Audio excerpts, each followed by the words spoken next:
Everybody thinks of The Lord of the Rings by this stage obviously as this one big film shoot, which is true. The principal photography lasted 14 or 15 months from the end of 99 through all the way through 2000. The initial plan was to start with Fellowship of the Ring for a while. In fact, we didn't really plan on doing any Two Towers or Return of the King until the following year, until the year 2000, about 4 months after we started shooting. That plan actually changed because of the floods that happened in Queenstown. It was a 100-year flood. People were rowing the streets of Queenstown, you know, it was underwater. Because of that, we couldn't film any of our exterior sequences that we were meant to shoot that week. We're thinking we're all the way down here in Queenstown. We have to build some kind of set for wet weather cover. The biggest space that we could find in Queenstown was a squash court in a hotel. This hotel, it was a hotel. It's awesome. The only set that we could actually build that was sort of the right size to fit into the squash court was a set from the third movie of Frodo and Sam and Gollum on the Cirith Ungol stairs. So that is how we arrived at shooting the very first scene from film 3. The scene we were doing was in a way, one of the most intense scenes of Return of the King, where Frodo basically sends Sam home. It was the third film. That was the first time that we jumped away from the first movie. We hadn't done anything from any of the other films. I frankly was scared to death that I didn't have what it took at that moment, and so was Elijah. My first reaction was, there's no way. No, we can't. No, we can't. It's got to be something else we can do. We both actually took our case to Peter. Peter, listen, we're a little, I think we thought we were going to try and talk him into maybe filming it the following week so we could get our heads around it. I don't know if we were going to read the script again or do more push-ups or, I don't know what we were going to do.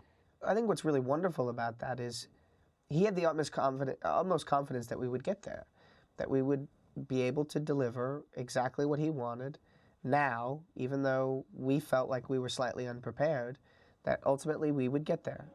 The scene on the ledge was due to be shot over 2 days, so I was going to have to shoot one of the boys on one day and one the other. And I remember we basically flipped a coin because neither of them wanted to do it. And I said, okay, the winner is Sean Astin. All right. You just startled me, is all. What were you doing? A very important detail of that scene was that it was the first scene that we actually shot with Gollum, without Andy Serkis. And at that point, Andy Serkis had not been cast. So Randy Cook, the director of animation, was standing in a black polo neck sweater and a beard, looking very suave and kind of James Bondy. There were a lot of new elements at play during that sequence, looking off to Gollum where he wasn't there and dealing with that for the first time. God, that must have been bizarre. It was very bizarre. And it took a while to get off, get away from the initial nervousness of having to jump into something like that. Go on, get out of here! It's you. And through the fear of failure and the commitment to deliver, we did it. We did it. And we got all of Sean's coverage, essentially. And then the following day we were going to come back and shoot Elijah Wood's half of the scene. But of course what happened the following day is the sun came out. And we were going to take our chances and just go outside and keep shooting Fellowship of the Ring. We asked the owner of the hotel if we could leave our set standing in his squash court. Because it would be a real pain to dismantle it and come back with it again. And the proprietor was kind enough to let us do it. And yeah, we just did a little contract with them, and Bob's your uncle. What happened then, which was miraculous considering it's in New Zealand, in the south of New Zealand, is for the next 5 or 6 weeks, right up till Christmas that year, we didn't have a single day of rain. Jingle bells, jingle all the way. Oh, what fun it is to ride in a one-horse open sleigh. And the Christmas break came and we still hadn't shot the other half of the ledge. And then in January, when we came back to work after Christmas, we were actually way up in Matamata, like hundreds of miles away, shooting Hobbiton. And this scene, the second half of the Ledge of Cirith Ungol then sort of was one of these scenes that was like an albatross round our necks. It was always that good old scene we'll get back to and finish one day. If we can just relax everyone back and I just want to take the boys on this set. Guys, just give Pete the cast the set, please. Of course, what happened is that we didn't end up going back in that squash court to finish that scene until December 2000. So essentially, people of Queenstown were without squash for over a year, which, is one of the many sacrifices of making these films. Exactly 1 year after we had shot Sean Astin's half, we finally got to shoot Elijah's half, which was the most weird and unusual way to shoot this scene. I could help it. I could carry it for a while. And so when you see that scene in the movie now, when it cuts between Sean and Elijah, you're jumping the span of 1 year. It's like time travel, really.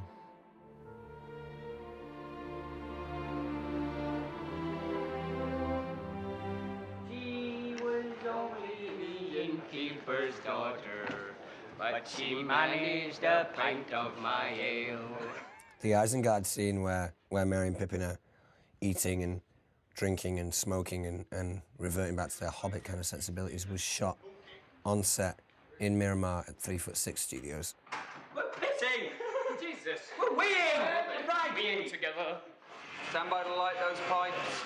We're smoking our pipe weed, whatever pipe weed may be, whatever Tolkien was talking about. Long bottom leaf. In the Fellowship, there's a line from Saruman to Gandalf where he says, your love of the Hobbit's weed has kind of, dulled your memory somewhat. I'm sure it has some sort of effect, whether it's tobacco or some sort of weed. So, how high are we? They're such a natural comedy team, those two guys. So they played that in a lot of different styles. Where we'd be slightly drunk. Welcome! Very drunk. Slightly high. Very high. The one that ended up in was sort of the mildly inebriated version, which was probably more appropriate for a PG-13 film. Welcome, my lords, to Isengard! So you have come here for information? Can we not take counsel together as we once did, my old friend?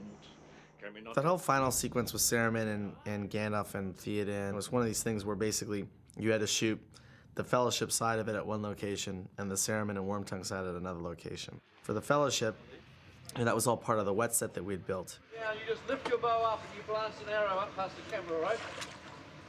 All right? Action! Victoria. Well done. I didn't have 5 months of practice for nothing, Pete, eh? All right, we will do checks shortly. Stand by, please.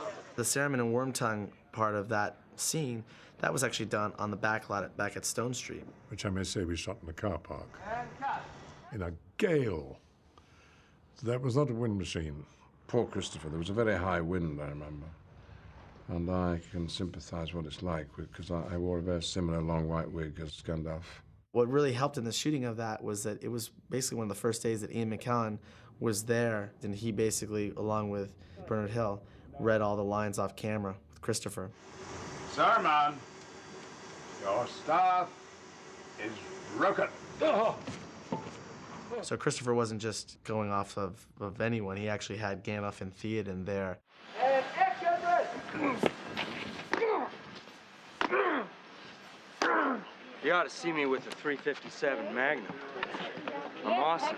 When Wormtongue rises up and comes up behind Saruman to stab him, of course it was my job as director to talk to Christopher Lee and to explain to him what I wanted. So I started to go into this long explanation about what sort of sound he should make when he got stabbed. I seem to recall that I did say to Peter, have you any idea of what kind of noise happens when somebody's stabbed in the back?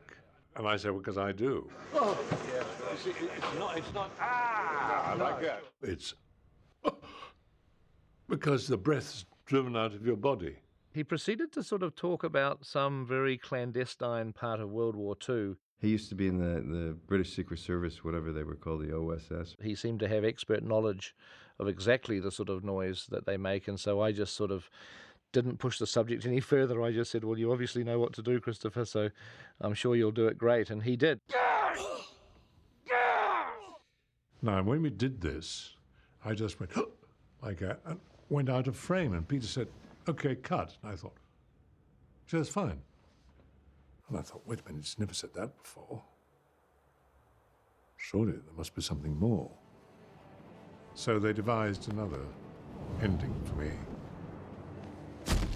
I love the idea of Saruman landing on a spike, and I love the imagery too of the wheel sort of rotating. It almost felt appropriate to the character too, in the sense that he finally died on the machinery that he'd created, and it felt like sort of a just way for him to go out.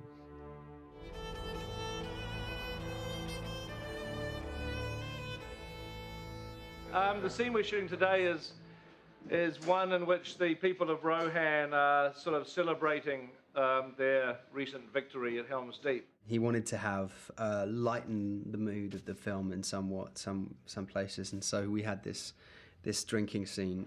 So it's a drinking game. What exactly is the point of it? Legolas is a slightly better drinker than Orlando, judging by that. You know, everything's so pure with Orlando. Like his breath smells of flowers. I always think of Orlando as being like a thoroughbred or a sports car, that you can't just put anything into it. If you put any alcohol near him, he's just done. He's done. I mean, even Elijah can beat him at drinking. It's true. I'm a total lightweight. I think I feel something. A slight tingling in my fingers. I think it's affecting me. Here we go now. Very drunk, John, very drunk. Right. Very good. Perfect. Lots of perfect. Action. What did I say? He can't hold his liquor. He wouldn't just give the lines that were on the page. He would also, improvise and give 3 or 4 other things off the cuff. Oh, yes, the dwarves that go swimming with little hairy women. Improvisation is, by its nature, 97% garbage. Give me another one. You try things, you do things. Sometimes they work, sometimes they just make a mess. Sometimes they do both.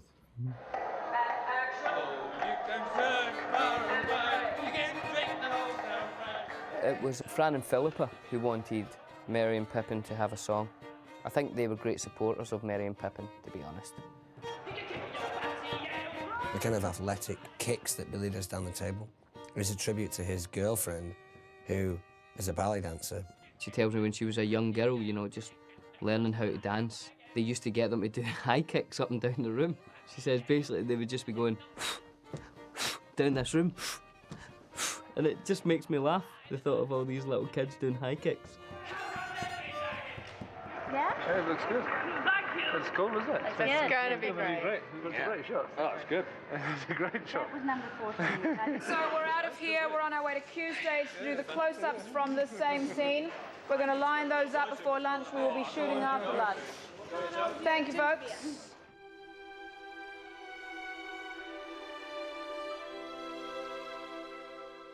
The Morgul Crossroads was shot in a forest near Wellington. It was just in a scrubby bit of farmland. We picked it because it had these interesting shapes of these trees that had sort of splintered and split. Waiting for the cloud. Waiting for the cloud. It can be rather distressing at times like this when you're sitting waiting. I kind of think at some point it'll be better to have lunch. One of the greatest thrills I had, kind of offset, if you like, was during the filming of the Morgul Vale sequence where Gollum's leading him past the statue of the Gondorian king. To our surprise, Sir Edmund Hillary visited that day. Sir Edmund Hillary's about to come down for lunch. Hey, how are you? All right? Good to see you. Good to see you. Have you had a good tour? Oh, absolutely mind-blowing tour. It's been lovely, really. Edmund Hillary is the first person to climb Everest in 1953. I mean, he's a genuine hero, one of New Zealand's greatest heroes. We're filming a scene down here, but you've just come for lunch. So. Oh, right, okay. And being a mountaineer myself, he's always been a massive hero of mine. I remember reading books about him when I was 7 years old. Andy Circus. Pleased to meet you. Pleasure to meet you. I was giddy as a schoolboy that day. I was thinking, okay, what's the first thing I'm going to say to the first man who reached the summit and returned from Everest? And how was it? The view? How was the view? Oh, it was pretty good, really. On Everest, as they were making the final ascent, he'd just get up before anyone else was awake, and he'd go and carve the steps in the ice all the way up to the next camp. And yet here he was on our set. I remember sort of walking down the hill on this rather slippery, muddy hill, and he's an old man now, obviously, so I remember rushing forward and wanting to grab his arm and help him down, because I thought, oh my God, I'd hate it if Ed Hillary slipped and hurt himself while he was coming to visit us on set. It was a true honor, I think, for everybody to be in his presence. I mean, he's on the New Zealand $5 bill. A gift from Peter Jackson These new $5 notes, they're plasticky things. Yeah, it doesn't take the ink as well. Doesn't take as well. No, that this is the second edition, so to speak. Ed's actually a big Lord of the Rings fan. Ironically, the book was actually published the exact year that Everest was climbed. Peter Jackson is now a huge favourite son of New Zealand. And I just love the fact that Edmund Hillary came to visit Peter Jackson. And so to see them both, these two titans together at lunchtime, you know, it was great.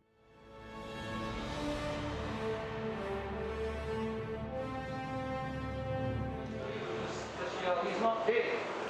And then we do a cut which is behind Font of Denethor grabbing him by the collar and just dragging him out. One of the fun things to do on a film is to create an illusion, like in the scene in the steward's tomb when Denethor grabs Pippin and he throws him out the door. That was in fact Fawn. Fawn being my scale double, and she rolls towards camera, where I am lying, and as she hits my back, I pop up. These clever camera people work that I think are quite excited about because it's a very simple old trick. And it just happened about the third time we tried it. It was just perfect, and it just worked, and Pete was like, whoa, this is great. He said, we'll do another couple just in case. But it was easy as that. Denethor had to be kicked onto the burning pyre by Gandalf's horse. But I knew there was not a snowflake's chance in hell that the horse was going to go anywhere near burning faggots. I looked at it and thought, that's going to be very, very complex to try and put all that fire in digitally. So I got them to set up a glass at 45 degrees to the scene and lit the fire over to the side and against a lot of blacks. So the only light coming from over there is from the fire. And it goes into the reflection and it gets reflected into the lens as well as the lens seeing through the glass. So when you look through the camera, it looked like all these huge flames that are actually over here are actually reflected in the glass on top of the bonfire behind. So it looks like this big bonfire that's happening in front. So it looks like the table's on fire. It looks absolutely like that. And those flames are in the final film. We didn't need to enhance them at all.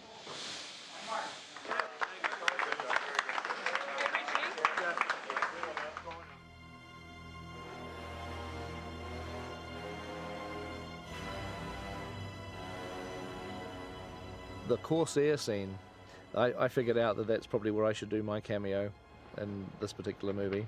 The whole thing about cameos, you know, I mean, obviously Peter's had a few cameos, you know, well, one in each film. And it didn't stop there, of course, because everyone else wanted to do cameos suddenly. I think everyone thought that they can finally get to be in Lord of the Rings, and this was one of their last chances. It became this thing of like, well, who's going to be in this? And it turned out it ended up being Andrew Lesney, our DP, and Richard Taylor, you know, head of What a Workshop, Gino Acevedo, who's our prosthetics, you know, supervisor, and Pete, obviously. And I kind of mentioned, oh, it'd be kind of fun to get a cameo. But before we shot this whole thing, we had a quick training day. There was a possibility that they were going to be firing arrows, so Peter wanted them to, you know, at least know how to hold it, make it quicker on the day. So I got this bunch together in a car park, and we went up on a hill and had this expert archery chap and lined them all up and had lots of practicing. Just let go, just let your fingers open. Okay, no, don't worry about it. Now the other secret is... You've never seen so many dysfunctional people in your life. Okay, when you're finished pissing around, you get that bloody elbow up. Fortunately, the defence of our nation didn't hinge on the qualities of the archery of these pirates. Tammy Lane did my makeup, and I had this really cool, you know, black wig. You know, it's just like, you know, I used to have hair like that in the 80s, except it was a bit more like a mullet rather than this thing. Viva la raza! The transformation that Richard went through, it was just unbelievable. Richard was actually quite pale at that stage. He'd been working so many hours, and to suddenly tan him up into this swarthy pirate. He looked amazing, actually. I was very pleased with the way Richard turned out. Richard didn't even look like Richard. Half the people didn't recognise Richard.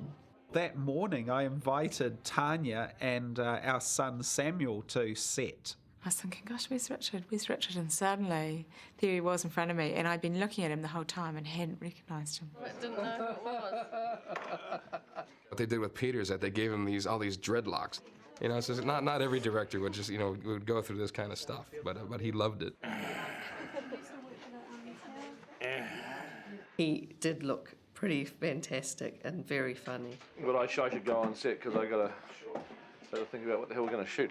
I have no idea what we're shooting, but this has been quite fun. On the day that we were shooting it, of course, the minute you get not only the director but the DOP and various other people, things slow down a bit, just because there's a lot of hooning around going on. The king and I, doesn't it?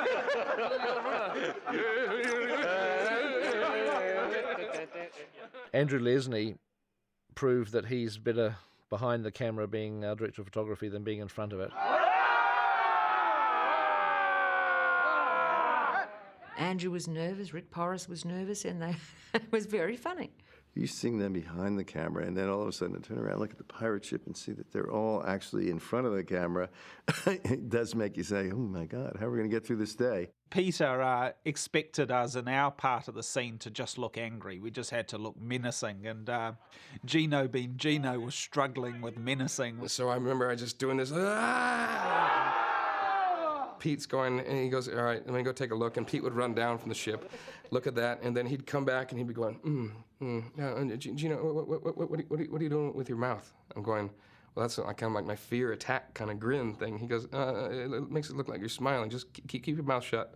It's like, great, there goes my acting career, you know. It was actually a painful day for me because I had to get hit with this arrow, which was a CG arrow, but I had to do this fall. Arrow fires! Oh, nasty. I just kept thinking of Joe Cocker because he was just doing this kind of move. Arrow fires! I mean, I felt quite heroic, actually. I felt the buzz of what it must be like to be a stuntman on films and to be doing this and realising that all the girls on set are looking at you with an admiring sort of gaze, you know, because you're just throwing yourself down. And I could, this little surge of macho pride sort of swept through the set that day.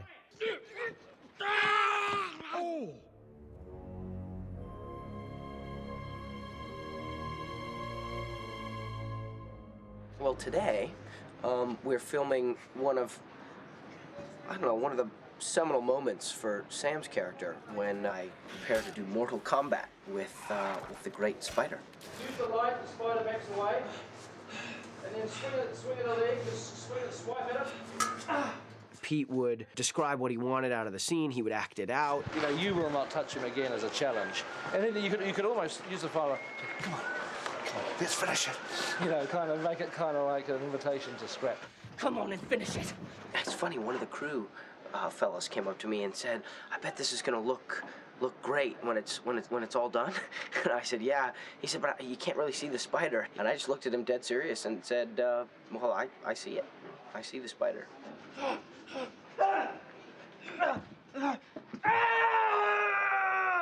Cut. That's good. Great, Sean. Let's do another one. That's cool. It's very good. Another one. That's great, Sean.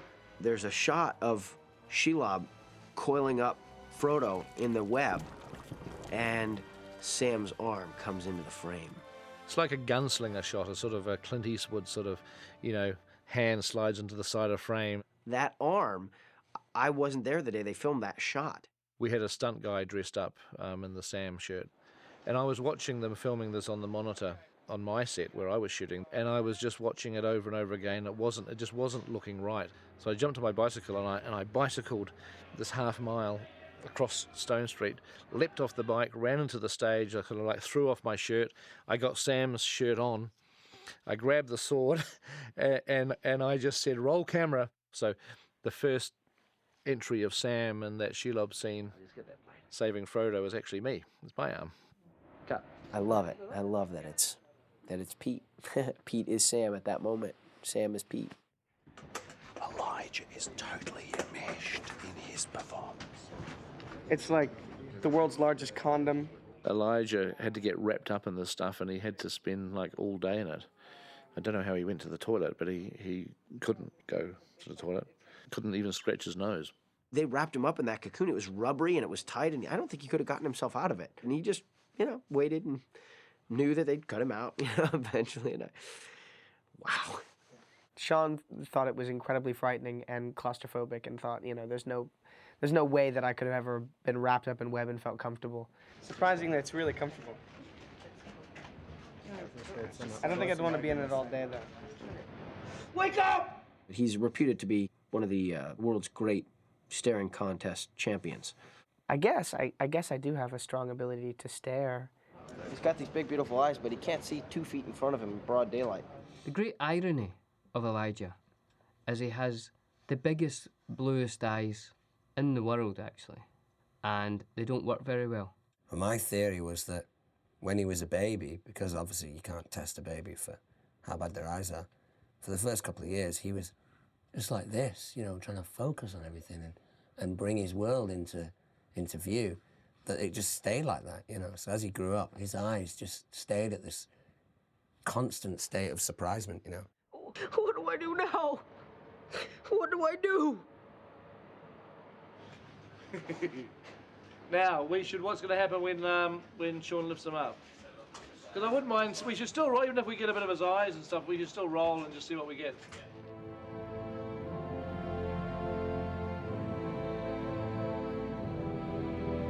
Right now! The whole of Pelennor Fields was really difficult, because it was such a kind of massive battle. Pelennor Fields was just huge. It was very tough on people just because the energy levels that were required with the filming was just immense. I find it quite hard to describe, really. I finally get to fight in this movie. I actually get to fight more in the extended DVD than I did in the theatrical. It was the attitude that she brought to it and the respect that she got from the stunt team because of pushing herself so hard and putting so much into it, because she's not a natural fighter. I think we should just roll, because you sort of know what you're doing, and I think you just need to... Well, yeah, no, but, you know, even if you don't know what you're doing, make it look good.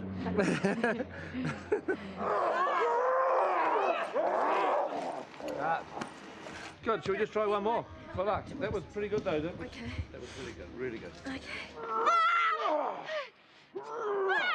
All he wanted to capture was just that moment of that morning star about to crush her, and we had to just keep on shooting it until he got that moment. And this was continuously, and I was going, oh my God, she's getting tired. And action.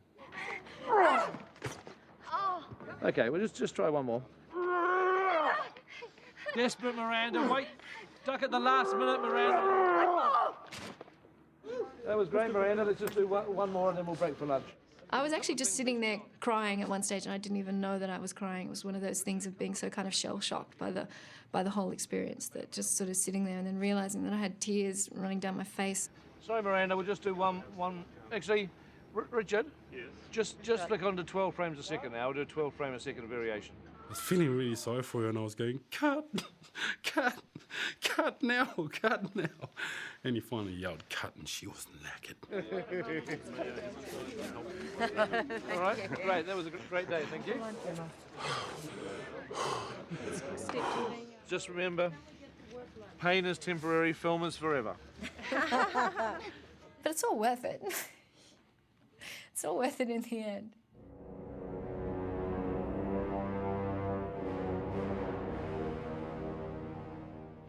For the Black Gates and Mordor location, we need an area that's a bit like a desert, because New Zealand's a very green country and quite mountainous. To actually find something flat with no vegetation is very difficult, and this area of the desert road is unfortunately the same area as the New Zealand Army do their live firing exercises. The Air Force drop bombs here, there's demolitions are done here. Because this is really the only place in the country that we'd be able to shoot this stuff. Unfortunately, because it's quite soft sand here, there's always going to be a certain amount left behind. The first day that we showed up there to shoot, we were taken into this big tent. This officer of the army stood up in front of us as we were all eating our eggs and bacon in the morning or whatever, and just said, "This is a bomb, this is a rocket, all these things you might find out here, don't touch them." So there are mines buried in the ground. Don't dig any holes in the ground, or don't kick anything, or because the army didn't want to be responsible for blowing us up. And we get out on set, and you're in the middle of fighting and stuff, and you look down, and sure enough, there's the fins of a bomb sticking out in the ground. And we were filming right in the middle of it, doing a battle sequence, churning up the earth with all of us running around, jumping up and down. You know, constantly through the day they'd be coming in and clearing it away. I'd rather you didn't capture that on film. They had some tape cordoning off a certain area, but I said, does that mean that inside this tape we're fine? No, but there's less bombs where you are than on the other side of that tape. Yeah, no, if you go halfway between that and the pine forest, way over there. Now, you're not going that far, but that's where you'd be aiming. I was particularly nervous on one shot we did where we had Vigo and one or two of the other actors galloping across the desert towards the Black Gate. And I remember the army had sort of pointed out the zone that they'd cleared. I think that they went a little further than they were supposed to, and I think we were all hoping like hell they weren't going to step on a landmine or something, but they didn't. I added a little extra tension, added a little more chaos to the already existing chaos of our shoot. It's typical Pete Jackson, you know, he's just, I mean, you could see Pete like giggling and like loving the fact that we're in this place where, you know, it's like a death zone. Okay, guys, let's shoot like a team! We were also using New Zealand Army for the extras. We had sergeants in amongst the rank. I want you to fill gaps, okay? Come forward, mate. Fill gap. They became our ADs, essentially, in rubber suits. Yeah, if you're going to form a rank all around the top. Okay, what we need to do in this half here, leave the front pretty thin. Everyone else, slowly drift back. For the first time in the history of making this film, you could go, everybody stand on a straight line, and whoosh, they did. Action! Number 4, right turn. Number 2, push mark. And you almost got a fright. It was so efficient. And I know that they really got quite physical and seemed to enjoy beating the hell out of each other when those scenes where the two forces were clashing. And action! I wish we'd worked more with those guys, although it's not like the stunt players where they knew that it was make-believe. You don't have to swing that hard, okay? What's going to happen then if you swing, you miss, you cut him. He's going to cut you. It's all acting, eh? Those guys really took it kind of seriously. And poor Weta had this terrible attrition rate with their weapons because these guys would not do it pretend. They would bash the crap out of each other. Today, so far, so good. Only a couple gone down. Glad you find it funny. 2 head injuries and 3 ankles. I got a shield in the face and seen the bright shinies and been a bit concussed. So, you know, it was legit. Kind of dangerous.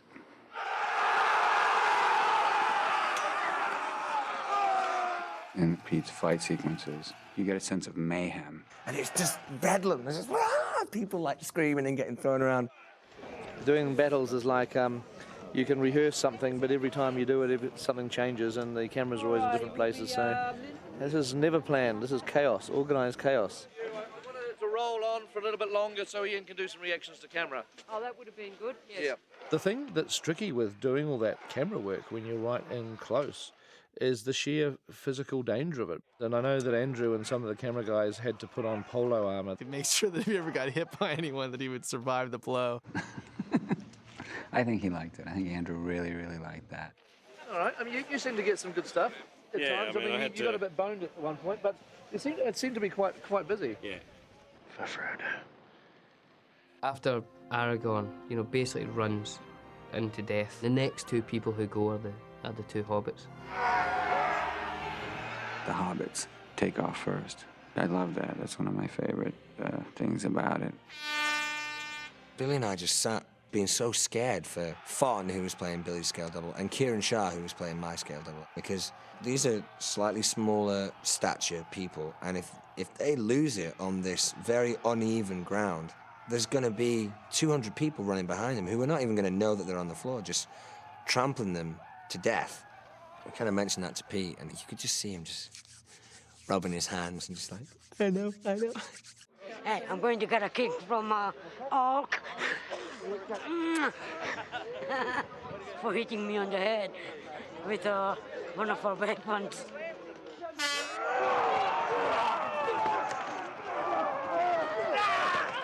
mean, when I started this job, I was a 6-stone weakling.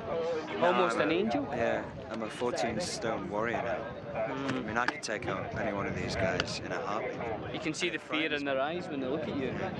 It's quite incredible.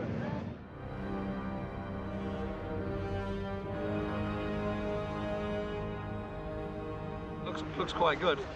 And there's actually quite a good ridge. You could almost use those background rocks there as part of it.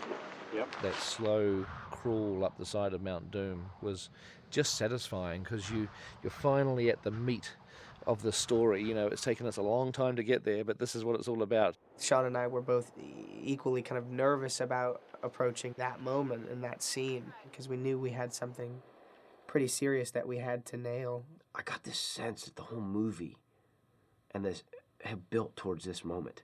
I sort of stuffed up the planning of the key day because you know, by the time we were ready to shoot that critical scene between Frodo and Sam, we only had 2 hours left, and all the rest of the time had been spent shooting crawling shots. What we had to do, which is something that we hardly ever did, which is called cross coverage, which is always difficult to do, where you're basically shooting both actors at the same time. We didn't have time to shoot them separately. We had to shoot it all at once. I can't recall the taste of food. The sound of water. What was great about that is we could be completely in the moment and it was going to be used because we were both being covered, so it was perfect. Then let us be rid of it. Once and for all. And we were just in the zone. It just felt incredible. I can't carry it for you. But I can carry you. And I remember at a certain point, Peter came out from around the monitor, and his glasses were all fogged up, and there were tears coming down his cheeks. It was one of those moments where we knew we'd got it. We knew we had something special. That's the ultimate, you know, to affect your director emotionally. So coming. You should hang on just before you don't look as if you can even go too far. It's like I'm coming up to Frodo, but you can't really move. And then at that point, Gollum appears. Classic filmmaking form. That one of the first shots that I ever did on the movie was the penultimate clash between Frodo, Sam, and Gollum up on the side of Mount Doom.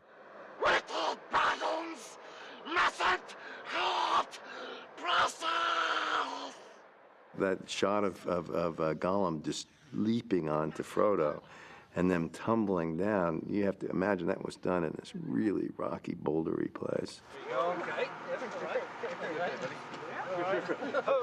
Just hanging on to the ankles. You know, it's extraordinary to think now that that was one of the first scenes that we ever shot together as a threesome. But Pete chose to extend that sequence.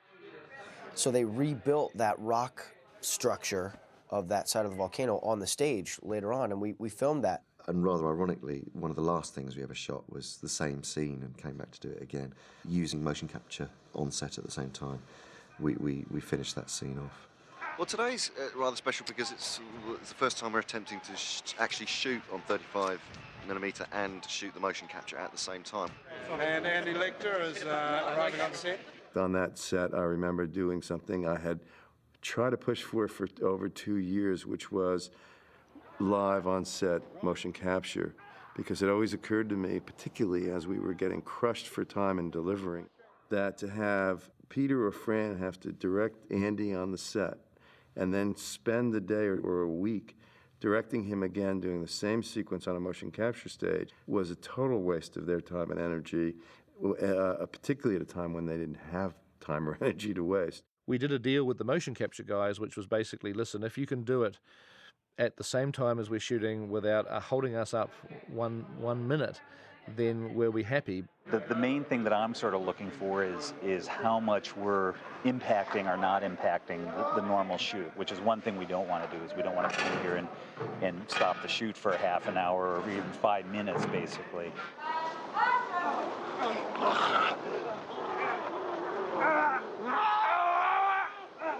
Yeah, that was cool. Getting boned by that. And action! That's cool. So he doesn't have to do mocap on this now and some other things? This is the first time in the history of cinema this has ever been... I don't know. We'll say yes. We'll say yes. We'll take credit. I tell you what, it worked absolutely perfectly. It was the culmination, really, of the technical achievement of Gollum, really, and it happened in the last few weeks of Return of the King.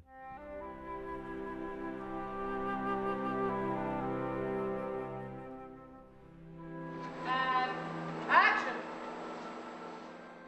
You know, I'm a married man and I have children, and one of my wife's least favorite things, I don't think it's a secret to say, is that she doesn't like when as an actor, have kissing scenes in movies.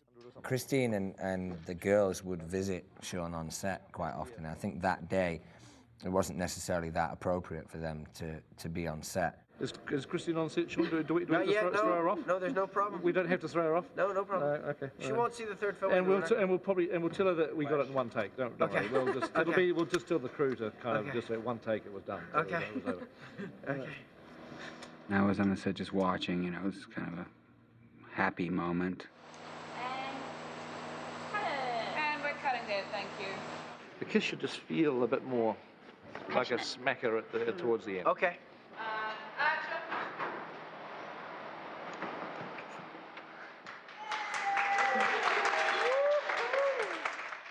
Just put your arm around her shoulders, you know what I mean, and just squeeze her in tight, and just, and just enjoy the cheers. I think Pete wants to play Rosie. No. It's going okay, but it didn't seem like Sean was getting what he wanted. It wasn't, nobody was totally happy, so they kept doing it. I thought, So I ran over to Billy's trailer and woke him up. It's very hot, so you may want to be sort of back here and then just step in, but you can be here. Camera tracks across, right, and your camera right at the end of the eye line. Camera right? Okay. Yeah. So me and Vigo get in behind the camera, so that when they turn round and they're looking, at least they're looking at someone they know, and they can kind of, imagine they're at a wedding, their wedding, and their friends are there. We provided some, off-camera help to him. Hey! Down our shoe, please. Let's lock it down. Is this helpful? Yeah, I like it. And camera set.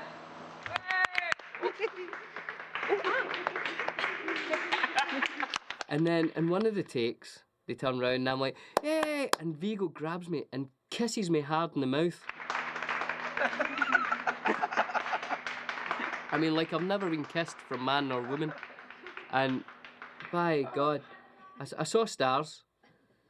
And I think I fell in love for a split second. And then I felt a bit sick. Did you see what they did? Franny. You don't know about this? No. You never heard this? No. I think, I'm not saying, I think I felt tongue. I think you opened your mouth. I wasn't watching. No, he did. He did. I can't believe that. Dirty buggers. Seemed to work. The next take, they said, okay, we got it, so. I like the kiss on that one the best. You did? But that was take 10. No. There was only one take. That's what Peter said. We're going to tell Christine there's only one take. Oh, yeah, it was one. Right. And I don't know if that helped their reaction, but I couldn't look at Vigo for a couple of days. Felt dirty. Yeah, and I'd been secretly wanting to do that with Billy, which is a whole nother. Maybe we shouldn't talk about that. He's quite an affectionate man. I was kind of jealous because I remember the first party we kissed each other, remember? Yeah. Remember? I've kissed most of the boys. You have? Yeah. I'll tell you what, Billy Boyd gets himself about. I don't mind. I know for a fact I'll kiss anybody. that he's kissed 5 members of the Fellowship. Male members of the Fellowship. Not like Liv Tyler, Kate Blanchett, and then a couple of, drunken moments. 5 men. Let's go kiss again.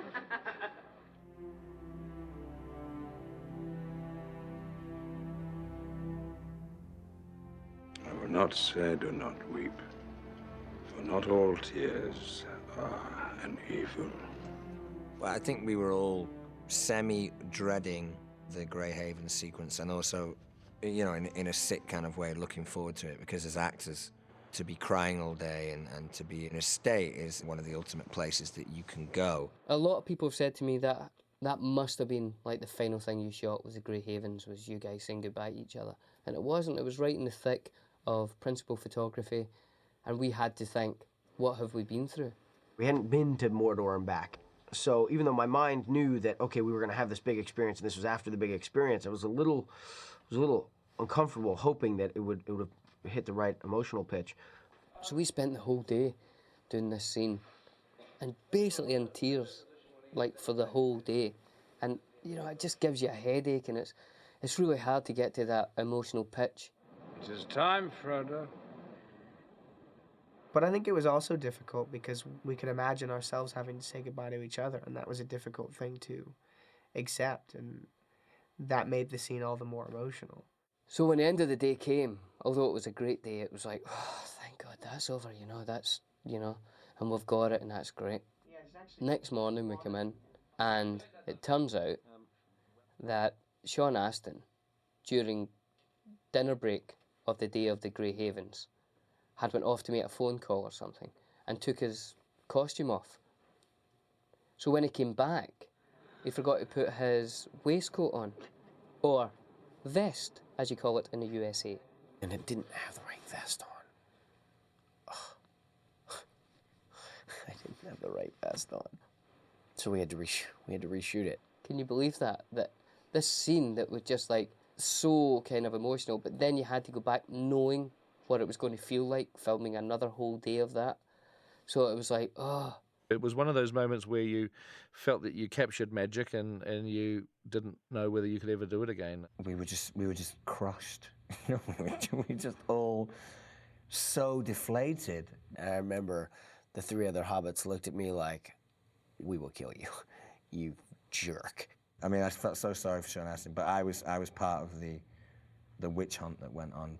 He'd come on set and we were like, that's the way, are you sure that's the waistcoat? It's not a brown one, it's not a blue one. Cool, thank you. And then they got the negative back. They got a call from the lab with the redo that we had done with the right vest on. We went and looked at the stuff, and it was the most dispiriting thing because the majority of it was out of focus. I had the job of having to go to the Hobbits the following morning and say, hey, I saw the footage last night. And, of course, they're all going, yeah, and they're wanting to hear how great it was. And I'm saying, we're going to have to shoot it again. It was out of focus. And I could see this horrible moment on their faces where they thought I was joking. It was one of those situations where I wished I was joking. I wished it was a joke. Because they were just going, Peter, oh, yeah.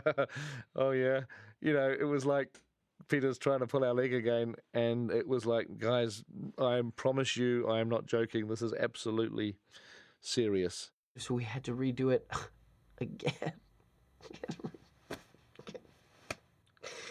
And then everybody was like, they were double mad at me. Do you have the right vest on this time? Like, we don't have to do it a fourth time because... We got it again. We did manage to get it as good, fortunately, but it was just one of those kind of horrible moments.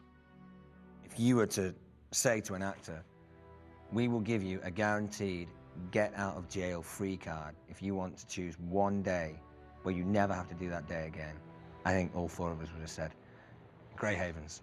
There's the irony, that's the journey. That's how we earn our stripes,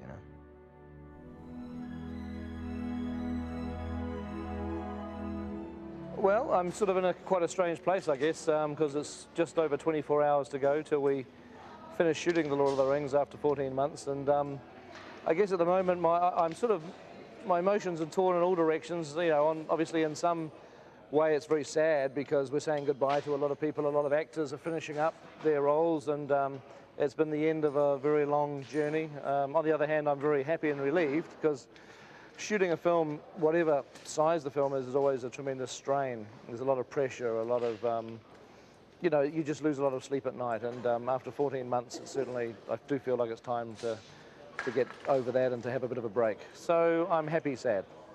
The end of principal photography was all a huge rush because we had to wrap before the Christmas break of that year. And suddenly we really kind of ran out of time, and there became this moment where Peter was directing I think something like 10 units at once. I think we'd gotten to the point where there were 7 units shooting 7 days a week, 24 hours a day, meaning camera was always rolling. The other one right away. It was crunch time. We had to finish. In the course of one day, I think I did like 7 or 8 different costume changes. You'd get 3 or 4 call sheets a day, and have to be on different units. So what else are we doing today? Oh, we're doing Don Harrow. I mean, it was just really a juggling act. Most movies are to some degree, but I've never seen anything like that. Doing all 3 movies in the same day.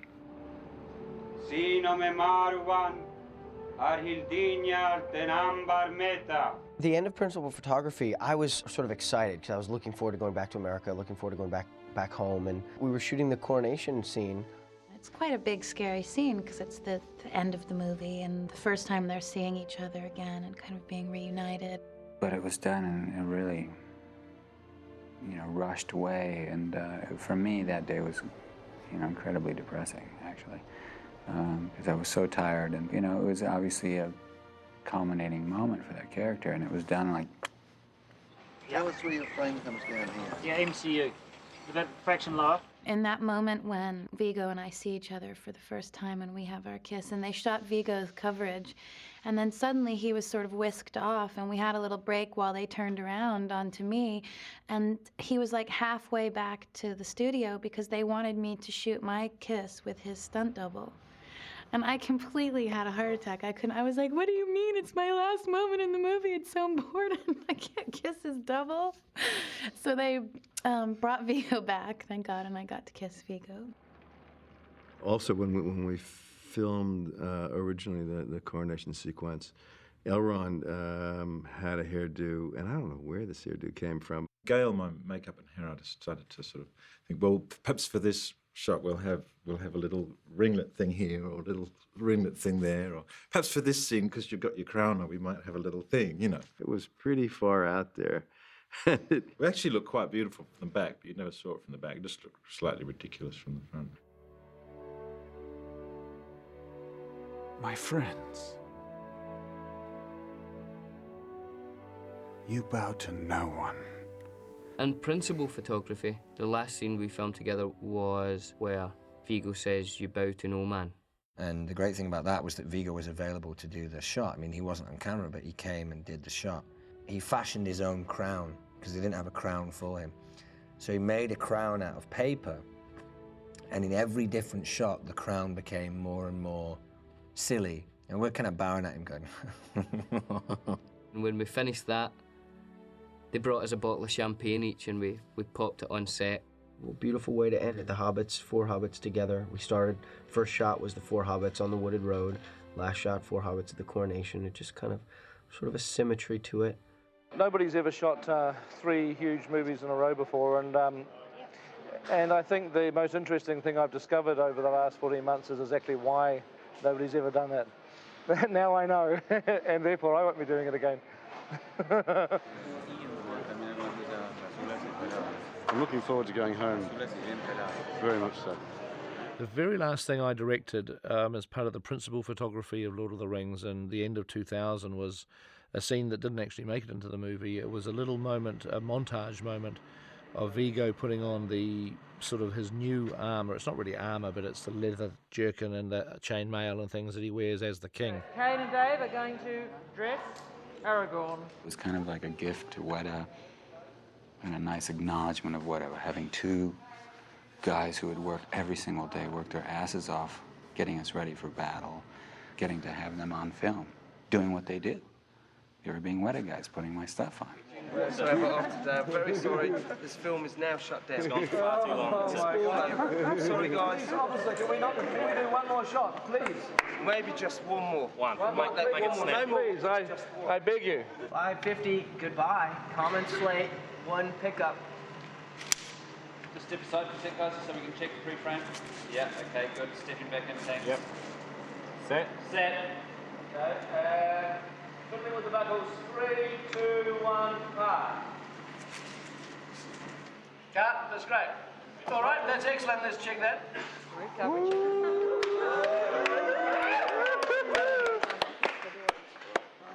Yeah. Please, Beard. Gate's clear. Nice clear gate. Well, gate's clear. It's all hinging on you. Gate's clear, very good.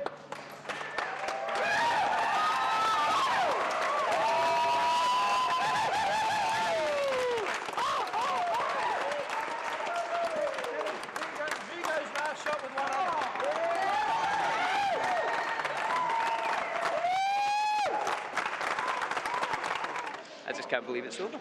It's just the weirdest feeling. We finish in Minas Tirith. Congratulations. Thanks, everybody. Thank you all for an incredible effort. It's been a pleasure to work with all of you. Love it. We party tonight. So we had a wrap party, actually, a true wrap party of principal photography. It was in a very big shed on the wharf with a lot of people I'd never seen before in my life. There's just been not enough time or opportunities to thank people.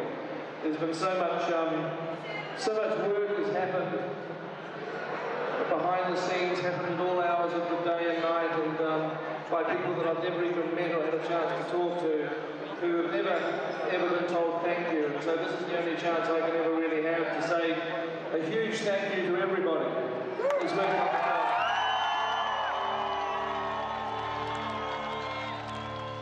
And then we flew home the next day, and got home and I didn't quite know what to do with myself.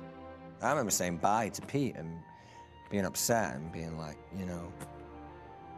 bye, and I miss you, and it was so amazing. And Pete was like, we'll see, don't worry. We didn't know at the time that we'd be coming back for pickups. So it was a mixture of all sorts of odd emotions, of being incredibly sad and not knowing when we'd see these people again. I suppose there was a thought that there would be pickup shooting. I was probably naive enough to think that there wouldn't be, which shows how little I knew about making movies back then. I know a lot more now.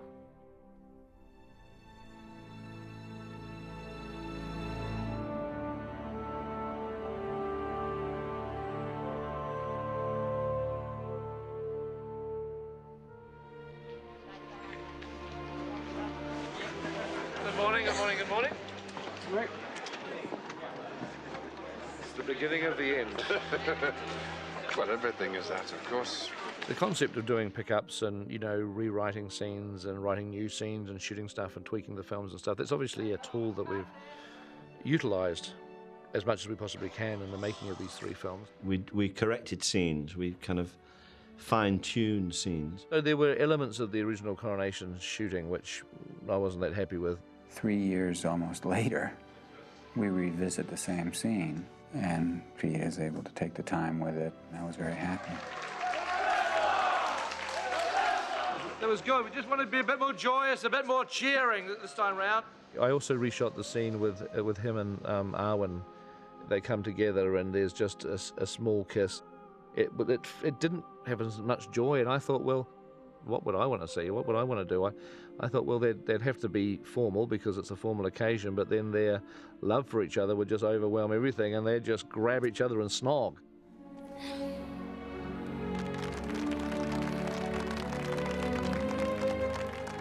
We spent a whole day shooting that scene, and we really focused on it, and everybody felt really good about it. And that was actually my last day of shooting ever, that little pickup. It was very kind of emotional going back for the reshoots as well, because it was like, it was the last time I'm going to put on the blonde wig and the last time I put on the ears. It was the last time that we would collectively inhabit Middle-earth. Last time. But yeah, starting to get a bit sad. It's almost the end. First shot, August 1999. Final shot, what are we in, July? July 2003. Could this be the longest day of my life? Nothing can really prepare you for that, 4 years down the line, and finally you've arrived at that day in which is your last day, your official last day. The last shot came up. It was a fight sequence. It was the take before the last take I ever was going to shoot on Lord of the Rings. And my bow broke. And I couldn't believe it. My bow broke. My bow's not supposed to break. This bow had been with me for 18 months of filming. And I went over to Pete and Fran, and I said, my bow's broke. And they were like, wow. Well, I guess it's coming to the end then, eh? That's Andy's last shot. Andy's on last film. Andy's last shot. Mr. Aston. Well, John's last day today, everybody. The last day he's ever going to have to put this makeup on, ever. Poor John would get so itchy from having the makeup on, and he could not help himself but scratch. The penultimate day, the makeup had been so irritating that I almost spent the entire day screaming. And cut. How I resisted just ripping it off my face, I do not know. There's a very special representation that's been made here. What we presented him with was his last face that he wore. And we had a fire going, so we said, John, we'd love to give this to you and present this to you, and we'd love for you to get this and throw this into the fire. My God, I never saw a man move so fast. He grabbed it, ripped it out of our hands, ran over to the fire, and just threw that face inside there, and the thing just went up in flames. The pleasure in this man's face, knowing that he would never, ever have to wear that piece again. There were almost tears of joy. Well, there goes my career. I am here now officially telling you, my fellow dwarves, that I will never again play a dwarf. Ever again. We do want to, when we wrap today, we do want you to have you back to have a proper little farewell with you, if that's all right, just at 6:30. It was recognised that there was a need for some sort of closure, that one by one, as the actors were finally leaving the project, that a recognition of that and a celebration of that would be emotionally important for the people who'd been involved. As we finished each cast member their last day on set, we decided to do a little farewell to them. We gave gifts to the actors, which were usually a prop or a costume that was particularly associated with the actors. It's the lights, you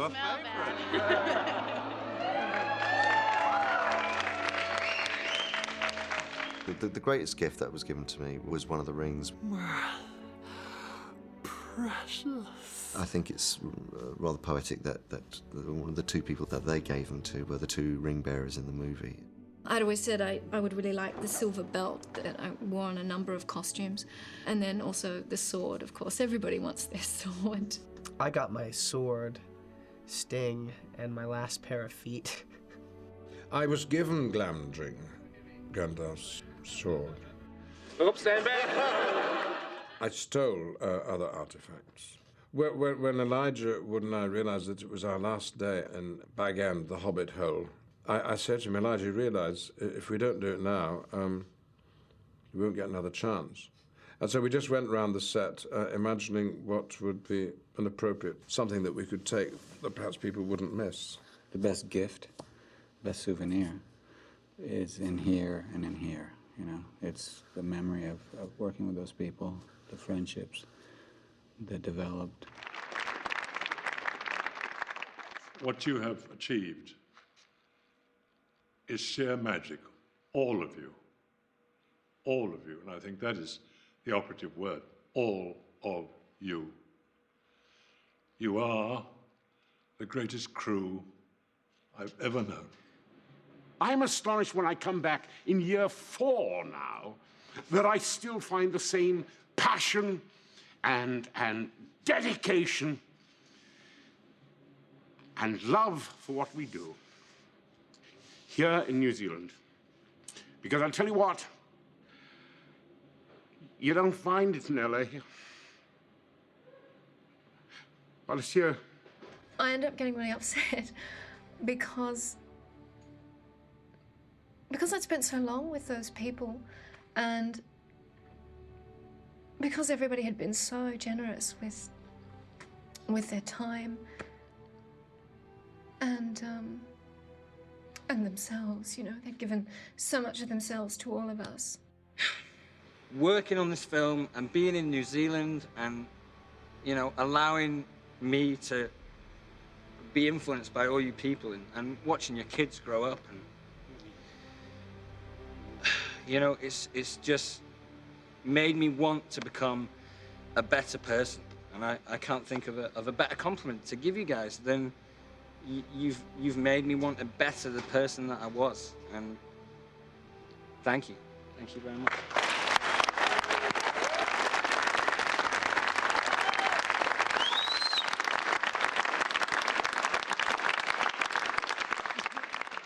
Sometimes it was hard to keep the tears back, and I think that the actors themselves, it was almost worse for them, really, because they were quite overwhelmed by the fact that this journey was coming to an end. Viggo was nervous on his last day.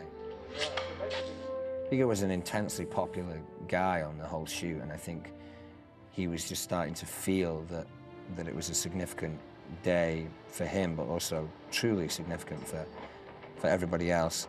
Okay, good, we should check it. Thank you. Done? That's Viggo's last shot, everybody. So once he wrapped, there was a couple of little handshakes and hugs. But then Viggo wanted to go off and get out of his gear. So I went back to the bus immediately. That's where I went. Viggo had a makeup bus. It was an old bus that was recommissioned and rebuilt as a makeup trailer.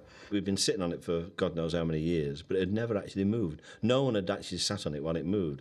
So I said, we've got to move this. We've got to go for a ride. All of a sudden the bus started moving. I'm like, what's going on? So off we went down the street. And then they stopped the bus and Burner took over, which was really alarming. And they drive into the studio. And there's probably 300 people just hanging about, waiting. The bus did not make a very smooth stop. And he comes out like this conquering hero. You know, it's like winning the World Cup. Tangata kai manawa nei o LOTR. Standing in front of us, we have two kings. Your warriors, your chiefs, your friends, but most importantly of all, your family. Family to us, the Lord of the Rings stunt team. And it was actually quite emotional after that. I mean, there was this incredible haka. They gave him a haka. This is only performed for dignitaries or, people of importance. And, Viggo, throughout the whole filming of it, was really an important part of the film. He ended up being king.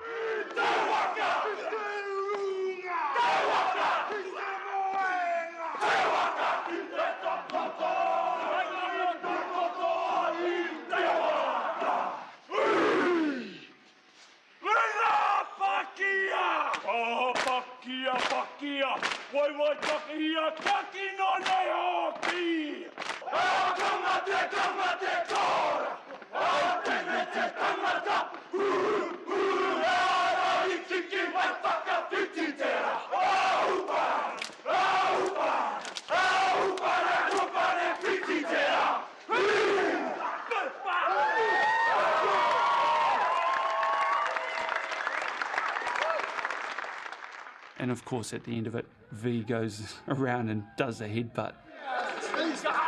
I wanted to say goodbye, give each of them a hug, but of course the first one I saw was like, bam. And then I did another one. I realized, well, I have to do them all now. Man, his head was just welted up big time. Yeah, it's a good thing I wasn't shooting the next day. What am I doing? What are we doing? What's happening?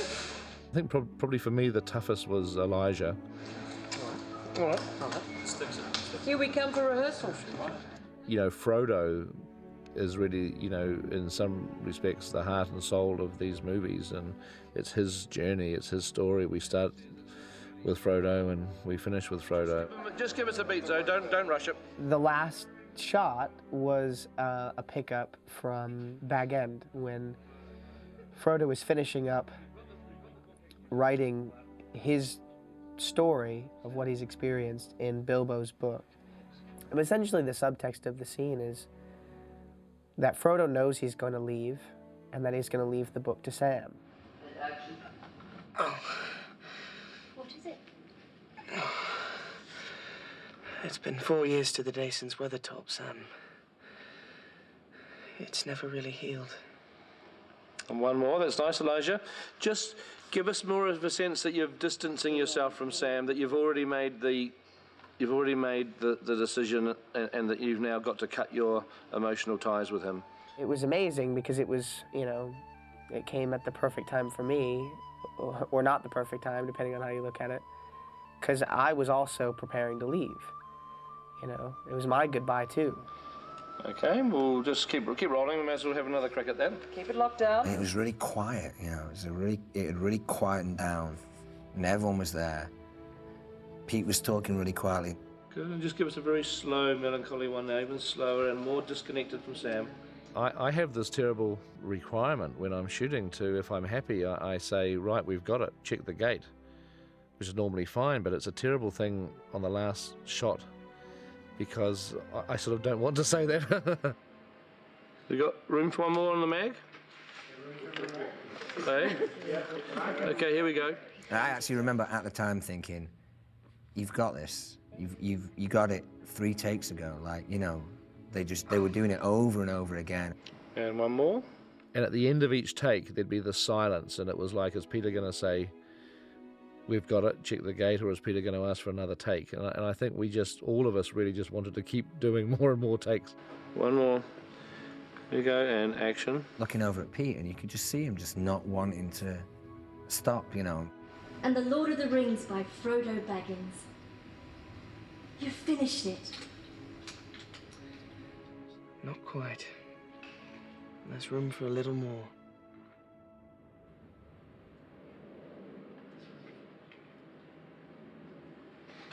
And cut. That's great. We'll check the gate. Good.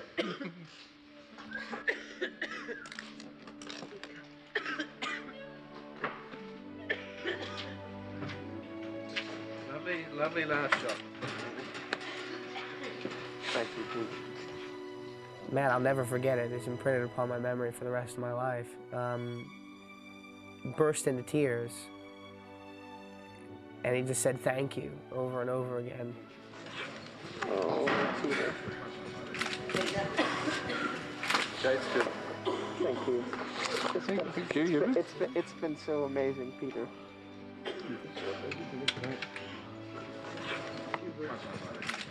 You've been so amazing. You've been great. Thank you very, very much. Righto, everybody.